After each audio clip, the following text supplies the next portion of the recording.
Assalamualaikum warahmatullahi wabarakatuh. Kami dari kelompok 13 yang beranggotakan Yudianto dengan NPM 20130240021 dan saya sendiri Fathia Gina Arkansa dengan NPM 20130240555 akan menjelaskan presentasi dari kelompok kami, yaitu dengan judul Ekosistem Padang Lamun. Pengertian padang lamun. Lamun atau seagrass merupakan tumbuhan berbunga atau Angiospermae yang dapat tumbuh dengan baik pada lingkungan laut dangkal. Semua lamun adalah tumbuhan berbiji satu atau monokotil yang mempunyai akar, rimpang atau rizoma, daun, bunga, dan buah seperti halnya dengan tumbuhan berpembuluh yang tumbuh di darat.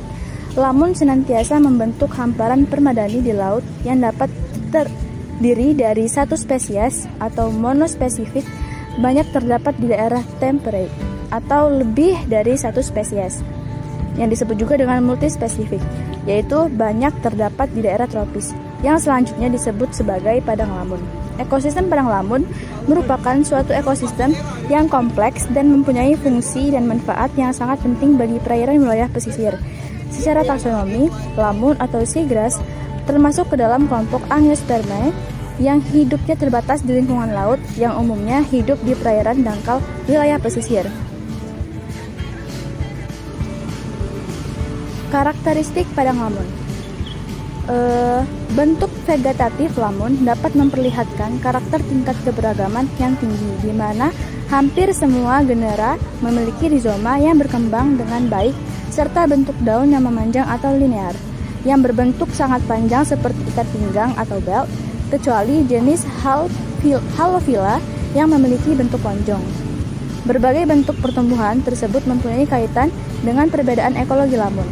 Misalnya, Parvozosterid dan Halophyllid dapat dijumpai pada hampir semua habitat, mulai dari pasir yang kasar maupun lumpur yang lunak, dari daerah dangkal sampai dalam, dari laut terbuka sampai estuari. Magnosterid juga dijumpai pada berbagai substrat, tetapi terbatas pada daerah sublitoral sampai batas rata-rata daerah surut. Secara umum, lamun memiliki bentuk luar yang sama, dan yang membedakan antar spesies adalah keanekaragaman bentuk organ vegetatif.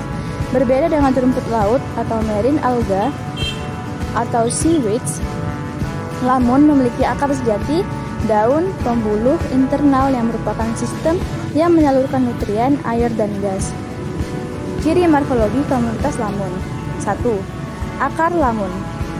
Akar pada beberapa spesies memiliki karakteristik tipis atau fragile, seperti rambut, diameter kecil, memiliki akar yang kuat dan berkayu dengan sel epidermal. 2.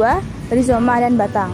Rizoma utamanya adalah Herbaceous, memiliki rizoma berkayu yang memungkinkan spesies ini hidup pada habitat karang yang bervariasi, di mana spesies lain tidak bisa hidup.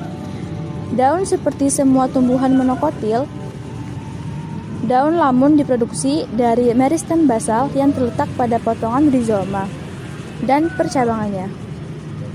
Sedangkan untuk ciri anatomi komunitas lamun adalah 1. Lamun memiliki akar sejati, daun, dan batang atau rizoma yang merupakan sistem yang menyalurkan nutrien, air, dan gas sebagai tempat menyimpan oksigen untuk proses fotosintesis yang dialirkan dari lapisan epidermis daun melalui difusi dalam rongga udara. Yang kedua, rizoma beserta dengan akar tertanam di dalam substrat. Rizoma sering kali terbenam di dalam substrat yang meluas secara ekstensi dan memiliki peran pada reproduksi vegetatif dan mengapung di dalam air. Dan yang ketiga adalah daun lamun. Daun lamun memiliki ciri khusus, yaitu tidak memiliki stomata dari keberadaan kutikula yang tipis. Kutikula daun yang tipis tidak dapat menahan pergerakan ion-ion dan difusi karbon, sehingga daun dapat menyerap nutrien langsung dari air laut. Kemudian, untuk struktur komunitas lamun telah diketahui sebagai komunitas dengan struktur yang cukup sederhana. Secara umum, belum diketahui kebenarannya apakah komunitas lamun ini adalah komunitas pionir, transisi, atau puncak, di mana lamun tersebut mempunyai ekologi spesifik. Telah diketahui bahwa struktur dari komunitas lamun berhubungan dengan bentuk pertumbuhan yang dominan dari jenis yang muncul. Nah, untuk yang pertama adalah komunitas Parvozosterid dan Halophyllid. Umumnya sangat sederhana. Lamun ini biasanya membentuk padang lamun dari satu atau dua jenis lamun. Komunitas ini berkembang dengan cepat dan akan mengganggu tempat lamun ini tumbuh. Sebagian dari lamun, hampir tidak ada tanaman mikroskopis yang tumbuh bersama di padang lamun. Algae rhizofitik biasanya tidak ada, dan ada sedikit epifit, terutama diatome. Fauna epifit diketahui sangat miskin. Fauna dasar sangat berbeda pada area yang tidak bervegetasi. Yang kedua adalah komunitas Magnostereid dan Syringoid. Memperhatikan banyak perbedaan. Komunitas tersebut kadang-kadang hanya terdiri dari satu jenis lamun, tetapi pada kasus lain dapat terdiri dari beberapa jenis lamun. Pada padang lamun yang berkembang biak, epifit flora dapat berkembang dengan baik pada bagian ujung dan daun. Dapat lebih dari 100 jenis alga. Banyak dari epifit tersebut merupakan epifit sementara, di mana mereka juga tumbuh pada karang dan alga, dan beberapa dari mereka muncul hanya pada tingkat juvenil. Yang ketiga adalah komunitas jenis Enhalid dan Amphibolid. Memperlihatkan adanya perbedaan walaupun mereka secara normal terdiri hanya satu jenis tumbuhan berbunga atau angiospermae. Pada komunitas lamun ini, asosiasi kedua epifit tersebut diketahui. Satu terdiri dari alga Photophilus dan satunya terdiri dari alga Scyphilus. Asosiasi Photophilus epifit lebih mirip dengan asosiasi epifit pada Magnostereid, tetapi terdiri dari jenis yang berkarakteristik. Vegetasinya cukup padat dan terdapat alga rhizofitik. Fauna dasar biasanya erat hubungannya dengan fauna dasar dari substrat karang daripada fauna bersubstrat pasir atau lumpur. Dan yang selanjutnya yaitu keanekaragaman habitat dan adaptasi lamun. Keanekaragaman spesies sekitar 60 jenis lamun saat ini tersebar di seluruh dunia. Jenis lamun tersebut dikelompokkan ke dalam 6 familia dan 12 negara. 7 negara diantaranya tersebar di daerah tropis. Di Indonesia sendiri, total jenis lamun yang ditemukan saat ini berjumlah 12-13 spesies. Berikut jenis-jenis lamun yang terdapat di perairan Indonesia. Yang pertama, Enhalus acoroides. Yang kedua, Halophila ovalis. Yang ketiga, Halophila decipiens. Yang keempat, Halophila minor. Yang kelima, Cimodece rotundata. Yang keenam, Halodul uninervis. Yang ketujuh, Halophila spinulosa. Nah, yang pertama adalah Enhalus acoroides. Enhalus acoroides memiliki rizoma atau batang yang tertanam di dalam substrat. Ujung daunnya bulat dan kadang-kadang terdapat serat-serat kecil yang menonjol pada waktu muda. Tepi daun seluruhnya jelas. Bentuk garis tepi daunnya seperti melilit dan mempunyai daun sebanyak 3 atau 4 helai yang berasal langsung dari rizoma. Yang kedua yaitu jenis Halophila ovalis. Halophila ovalis mempunyai akar tunggal pada tiap nodus. Tiap nodus terdiri dari sepasang daun. Jarak antara nodus kurang lebih 1,5 cm dengan panjang helaian daun kurang lebih 10-40 mm serta panjang tangkai daun yaitu kurang lebih 3 cm dan tulang daun berjumlah 10-25 pasang. Yang ketiga adalah jenis Halophila decipiens.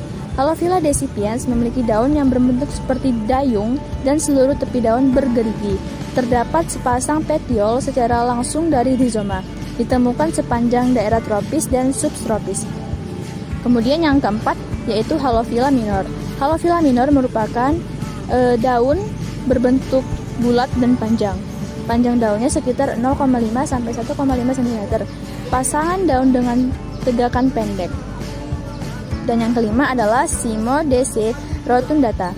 Ciri-ciri morfologi dari Cimodece rotundata adalah memiliki tepi daun halus atau licin, tidak bergerigi, tulang daun sejajar, akar pada tiap nodusnya terdiri dari 2-3 helai, akar tidak bercabang dan tidak mempunyai rambut akar.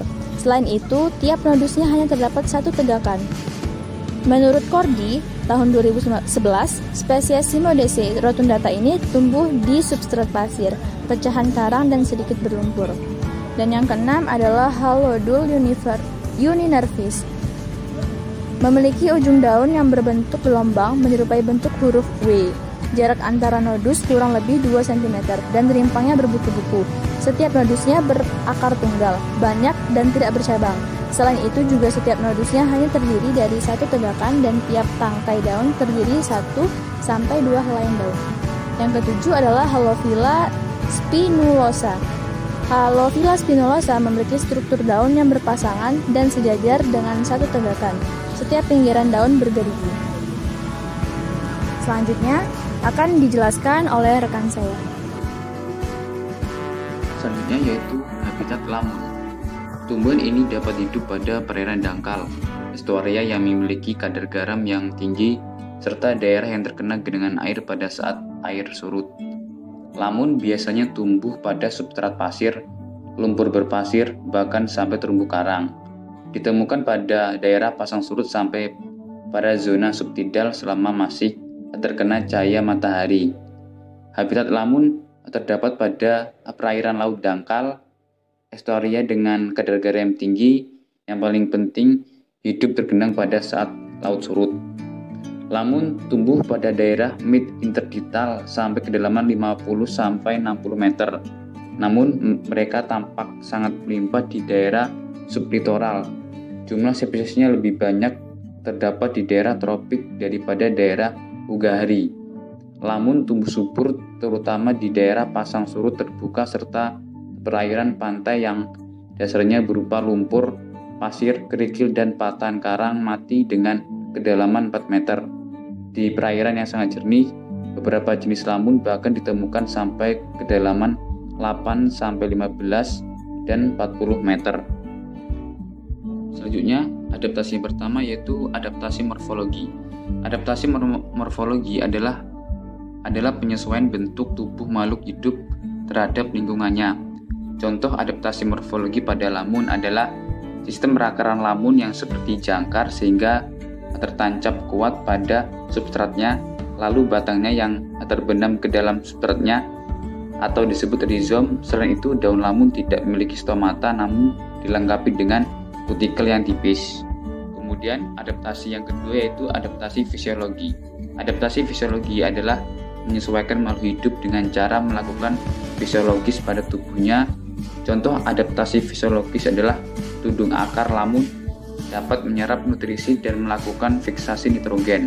Sementara itu, untuk dapat menjaga tubuh di dalam kolam air, lamun dilengkapi dengan rongga udara.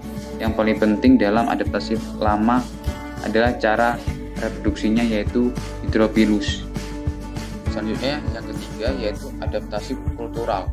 Adaptasi kultural adalah menyesuaikan tingkah laku makhluk hidup terhadap lingkungan sekitar. Contoh adaptasi kultural lamun mengambil unsur hara terlarut melalui akar dan daun dengan mekanisme tergantung pada jenis unsur hara dan konsentrasinya. Jika konsentrasi tidak hara pada air kolam tinggi, maka papiran melalui daun mungkin lebih dominan. Sebaliknya, jika nilai ambang di kolam air rendah, pengambilan tidak terlalu banyak dilakukan melalui akar. Selanjutnya yaitu adaptasi dan interaksi biota ekosistem padang lamun. Di daerah padang lamun, organisme melimpah karena lamun digunakan sebagai perlindungan dan persembunyian dari predator dan kecepatan arus yang tinggi, dan juga sebagai sumber bahan makanan baik daunnya maupun epifit atau detritus. Jenis-jenis Polychaeta dan hewan-hewan nekton juga banyak didapatkan pada padang lamun. Lamun juga merupakan komunitas yang sangat produktif sehingga jenis-jenis ikan dan fauna invertebrata melimpah di perairan ini. Lamun juga memproduksi sejumlah besar bahan organik sebagai substrat untuk alga, epifit, mikroflora, dan fauna. Kemudian ada moluska. Moluska adalah salah satu kelompok makroinvertebrata yang paling banyak diketahui berasosiasi dengan lamun di Indonesia.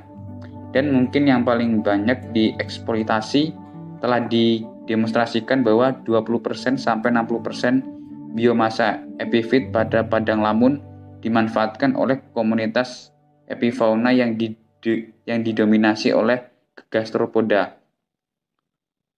Komunitas gastropoda merupakan komponen yang penting dalam rantai makanan di padang lamun, di mana gastropoda merupakan hewan dasar pemakan detritus dan serasa dari daun lamun yang jatuh dan mensirkulasi zat-zat yang tersuspensi. Kemudian ada hewan Echinodermata adalah komponen komunitas bentik di lautan. Salah satu kelasnya yaitu timun laut atau teripang. Seperti hewan Echinodermata lainnya, teripang juga sering mencari makanan di padang lamun. Teripang cenderung memakan organisme mikroskopis di sekitar padang lamun. Teripang bergerak dengan kaki tabung atau podia, yaitu bagian dari sistem saluran air ambulakral yang bekerja secara hidrolik. Kemudian selanjutnya itu ada faktor-faktor yang mempengaruhi ekosistem padang lamun. Seperti pada beberapa jenis tumbuhan lainnya, ekosistem padang lamun juga dibatasi oleh beberapa faktor lingkungan. Menurut Alongi 1998, beberapa faktor yang mempengaruhi lamun adalah suhu, cahaya, salinitas, substrat dasar perairan, dan pergerakan air laut. Faktor tersebut juga mempengaruhi kelimpahan dan kerapatan lamun pada suatu daerah, sehingga jumlah dan kelimpahannya mungkin berbeda-beda. Yang pertama itu ada suhu. Ekosistem padang lamun secara umum ditemukan secara luas di area bersuhu dingin hingga tropis. Hal ini mengindikasikan bahwa toleransi lamun cukup luas terhadap perubahan suhu. Kondisi ini juga tidak selamanya benar, sebab lamun di daerah tropis lebih dapat tumbuh optimal. Yang kedua ada cahaya. Penetrasi cahaya matahari yang masuk ke perairan akan mempengaruhi proses fotosintesis tanaman lamun. Intensitas cahaya yang tinggi sangat diperlukan bagi lamun. Jika suatu perairan mendapatkan intensitas cahaya yang cukup, maka produktivitas lamun juga akan berbanding lurus. Yang ketiga itu ada salinitas. Kisaran salinitas yang dapat ditoleransi oleh lamun mencapai 10-40%. Nilai optimumnya sekitar 35%. Tentunya, penurunan salinitas akan menurunkan pula kemampuan lamun untuk berfotosintesis. Salinitas lamun memiliki toleransi yang bervariasi.